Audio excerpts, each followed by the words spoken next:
saying that we struggle all our lives to answer it, that it's the struggle that is important. That's what helps us to define our place in the universe. This is Beverly, Dr. Beverly, Dr. Beverly Crusher. Honest. Forceful. Trusting. Brilliant. Strong. And adventurous.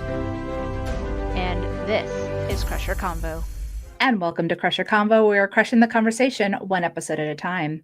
And the day has finally come as I have finally got to sit down with our favorite space mom and my podcast namesake, Gates McFadden. Super excited I got the chance to sit down with her and ask her questions about not only her podcast and Star Trek, but of her time on X-Men as well. So here's my interview with Gates. Hope you enjoy. I am going to start talking about your podcast. So I really enjoyed the second season. I just heard Ethan's today, and I just love how you engage with your interviews or conversations that you have with them. Now, since you started the podcast and you've talked a lot about your childhood and how you got into the arts, is there anything that you learned about yourself while learning about these that you have interviewed? Well, I think you learn about the things you have in common with other people, and even when they seem like they're not similar, the effect in your life might be similar. Like even the event itself isn't. So it's been really wonderful to hear people's stories because everybody has such interesting stories. Everybody. Mm-hmm. It's a matter of getting people to share them, and I don't want to pry. I want people who want to talk about it and feel comfortable. But I also have learned that I can do something I've never done before. I've learned how to sound edit, and I've learned how to do things that I just didn't have a clue before. So, yeah. I was actually thinking about David's episode because you instantly started talking about his family history, right? From like Nigeria and things like that. And as a housekeeping manager, I have 5 different languages in my department, and one of them is Swahili. And of course, they have 5 different dialects. And so it was interesting because I grabbed one of my employees and I just started talking to him about how it is in the Congo and Uganda and how it's split. And he's talking about the languages. And I'm trying to learn like at least certain words just so, I know they're trying to learn being here, but then I also want to, respect their culture and where they're from. And so, some of them kind of laugh because I'm not sure if I'm saying it right. But it means a lot, I think, when people are not afraid of making a fool of themselves trying to learn another language, because we expect them to learn it when they come here. And why don't we make the effort? Like you go to the Netherlands, they all speak about 5 to 7 languages. And it's just what they learn in school. That's what you do. It's polite. Mm-hmm. It's nice to be curious about how does that feel in your mouth when you're trying to say something else, and the guttural sounds. So I loved it. And David Ajalo, he's pretty amazing guy, as is his wife, who I've never met, but I saw her Instagram, and I'm in love with her even without knowing her. Right. I know. It was interesting because even a lot of them are from the Congo, but they speak different languages as well. So even if there's like one part of Swahili is like Kawanda, but then others speak French. And so I'm like trying to speak French. I'm like, bonjour as they're coming down, and then jumbo. And then I'm just going down the list as they're coming down to start working. But it's a lot of fun. Was there anything in your childhood, though, that you felt really shaped you into who you are today? Well, I think just learning, just being loved really shaped me. I think my parents loved me, and no matter what things they did that drove me crazy or I wish they hadn't done or whatever, they always loved me. And I think that's been the greatest gift of my life. So that's shaped me. I think being loved gives you some sort of confidence, no matter how insecure you are. And believe me, I'm insecure, but you still feel you have a worth if you've been loved by your parents. I think it must be so hard for people who haven't had that gift as a child. So I would say that shaped me a lot. And then just that my parents both worked very hard. They always had jobs. They were always working. They always went above and beyond to do activities with us, and went without much sleep. And so my brother and I both learned how to work very hard. Yeah, I didn't have my dad around. It was just my mom. She was a single mom of three kids by the time she was 26. And so I learned how to, when I became a single mom, I kind of had that to guide me. But I had a really good stepdad. And so, Yes. that's always good to have. But it also helped me with my daughter who didn't have her dad around, Right. right? So Yeah. Where it did you just, grow which is, up? I actually grew up in East LA in San Gabriel and Okay. then moved to Moreno Valley. Yeah. So I'm actually second generation American, and so my family's from Mexico. So we were vastly in that area. My uncle's actually a pretty famous author in the Chicano community, and a lot of his art and stuff like that is like on the murals and things of East LA. And Really? so What's his name? Luis Rodriguez, he Okay. has a bookstore and it's called Tia Chuchas. And his goal, because he was in the gangs, his goal was to try and keep kids off the streets. And so he opened the bookstores to have them learn painting, ceramics, learning how to read, writing poetry, just being able to use their imagination instead of falling into the gangs, which is Yeah. so easy to do. Yeah. And then he talks about his story about how he got out of the gangs, which is not even easy to do at all. So I've always had those inspirations growing up with just the different parts of my family. Nice. Now, what part of Mexico did your family come from? A couple of So, yeah, so my grandfather came from Mexico City, and he was a professor in biology, I believe it was. My grandmother is from Juarez, and very, very poor section of Juarez. We actually didn't really know much until just recently because of, they didn't have much. My great grandfather worked in the railroad, so that was interesting. But yeah, they met in the school. He was like the principal and she was the secretary, and so they met. But they came into Mexico in the 50s and had my two uncles, my aunt, and my mom here. So fast forward to Trek.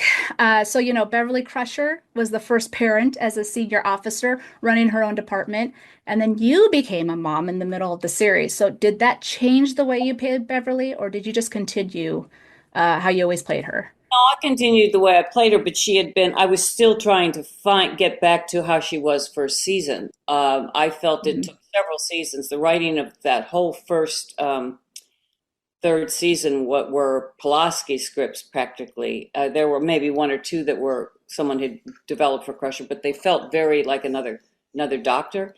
So they Hmm. were doctoring up the scripts, quote unquote, being more like me, my character. But yeah, it took a while, and I was disappointed that they didn't want to use it. I was really hoping they'd use it, but they did not want to. I don't know whether that was because Patrick was against it, or was it because they already had an idea of having someone else be pregnant in a series, and they were going to use that. So, well, for whatever reason, I was disappointed, and my part suffered because of it that season. Because I was fourth season, I was very pregnant. I pounds. I mean, I was like, they were shooting me behind big pieces of furniture. My, And my favorite is actually Patrick's head was actually one that blocked your shot. It was in the host where he bends down and he's blocking you completely. I know, but done when I was just about 8 months pregnant. I mean, seriously, Hmm. that was ridiculous because I gave birth in June, which is right after when we just stopped filming. So it was crazy. And they put me in a Hmm. corset right around then too for the when I was coaching the theater show with Doug. Oh yeah.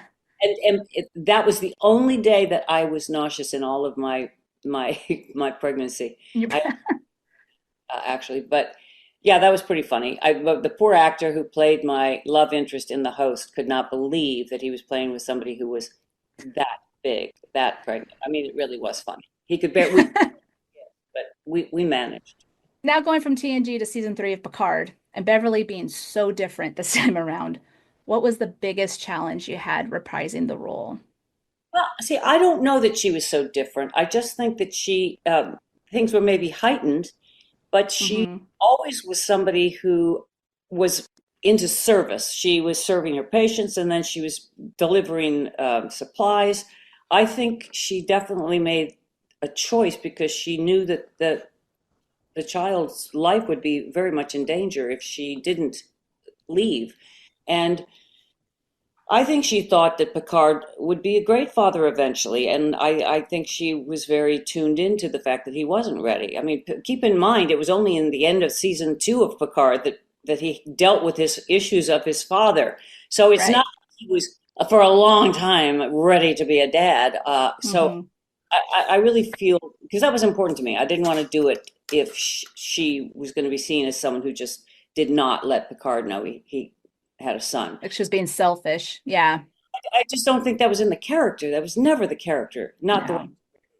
No. So I said, as long as that's clear. And then they wanted to, Patrick wanted to take out a couple lines because, you're always wanting your character to be authentic to what you've been playing. Hmm. They did take out one part that I was sad to see go because it really clarified more how my son really, it was like, are you going to choose him when I don't want to see him over your son who you love? And I'm here asking you not to do it. I don't want to see him. I've met him. I'm not interested. So Hmm. I don't know. What do you do? Do you force it on? Do you assume it's going to happen sometime in the future?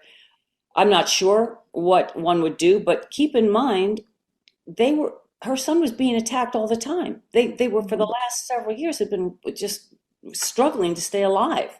So I think Right. we'll have to take it from there and go, she was right. And we don't know when it would have started if the son had just been around on the Enterprise. It could have started right away when he was an infant.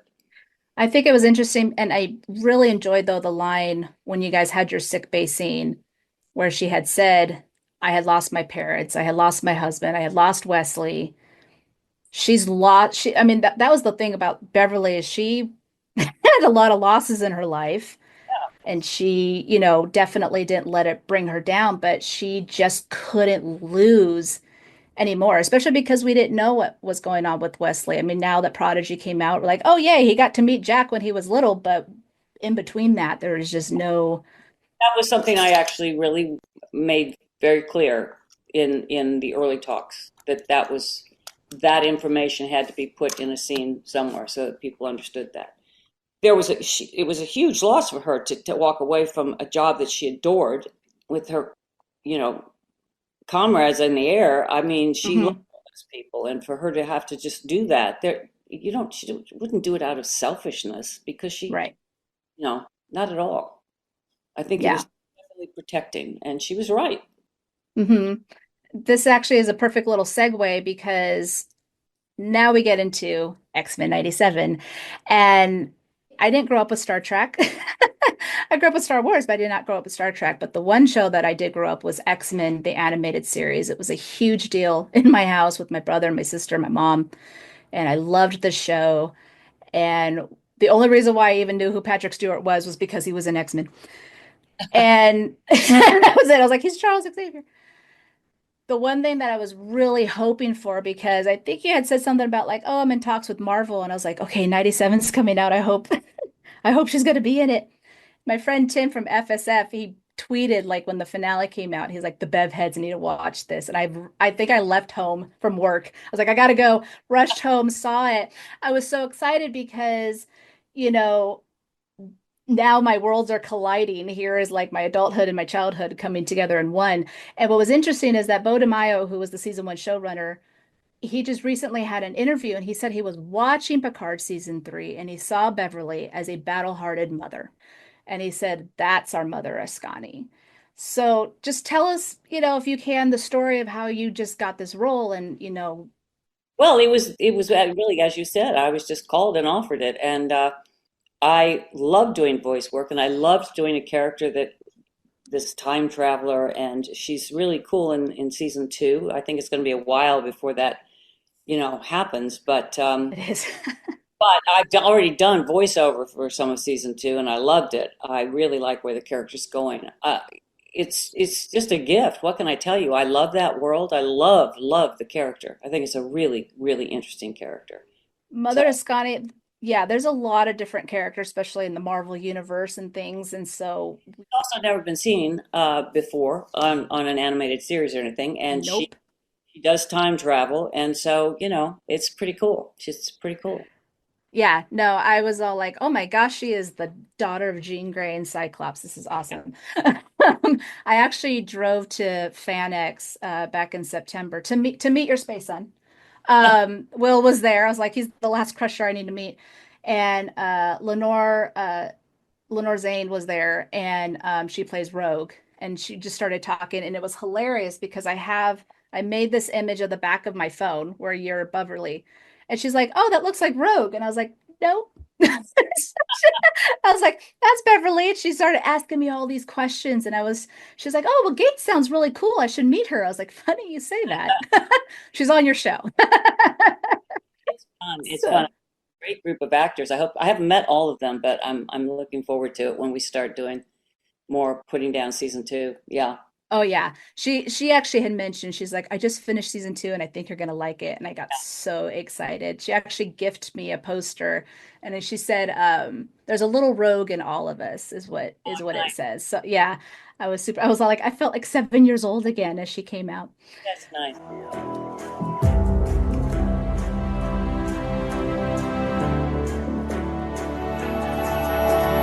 Any for your thoughts? So Chris from First Flight Podcast, he asked, "How has your career in the arts affected what you value most in life?" That's a good question.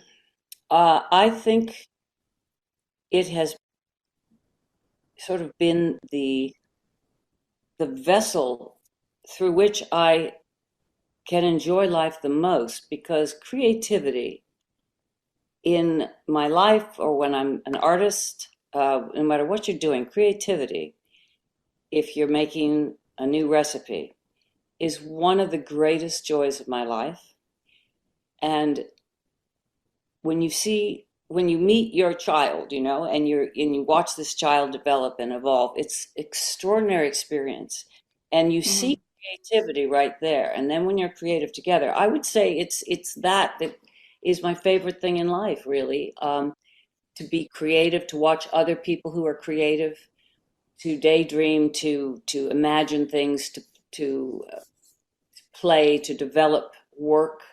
I loved when I built the theater. It was getting new plays. It was developing plays with new ideas of how we deal with different issues of today, or just stories that are that move us, that touch our lives. So I would say the arts have. It doesn't always have to be in a performing way, because I actually adore visual arts. I really love music very deeply. Um, so I think, and I love dance and movement. I think all the arts, it's our culture. You look at culture, you look at past cultures, and that's how you learn about civilization and Hmm. life. And to me, looking at something that's beautiful, or hearing a story that moves me or makes me laugh, anything like that. That's my favorite thing in life. I'm definitely an arts person. I used to do tap when I was little and dance. My mom was a flamenco dancer when she was a kid, so we always had that growing up. And so I feel like I can interpret things, especially in movement and stuff like that, and how beautiful it can be, Right? right? You're expressing yourself, and that's Hmm. expression. So self-expression is kind of one of the basic things in life. So if you can't express what you're thinking or feeling, it's all bottled up. Yeah. So you express in different ways, and if people on the spectrum, they express their creativity in another way than I do, maybe, or maybe it's similar. I think there's so many interesting ways to be creative, and I only have Mhm. my ways, but I'm always trying to evolve and find a new way to be creative. Well, you know what, Gates, I do want to thank you because, Beverly Crusher kind of came into my life at the right time because of that trauma that I had last year. I don't think I would have been able to go through that without Star Trek and how you portrayed Beverly. So, I know you hear that a lot from different fans, but it definitely changed me for the better.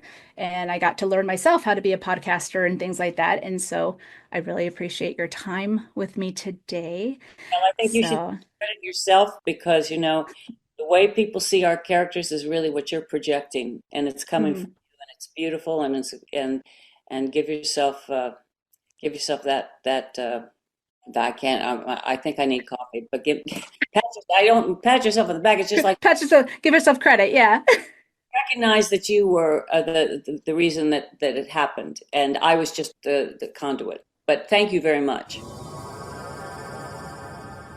And that's it, guys. That was my interview with Gates McFadden. I hope you enjoyed it. Don't forget to hit that like and subscribe button for more Crusher Combo content. Also, catch my react and reviews of the final season of Star Trek Lower Decks. And as always, live long and prosper. Bye, guys. Crusher out.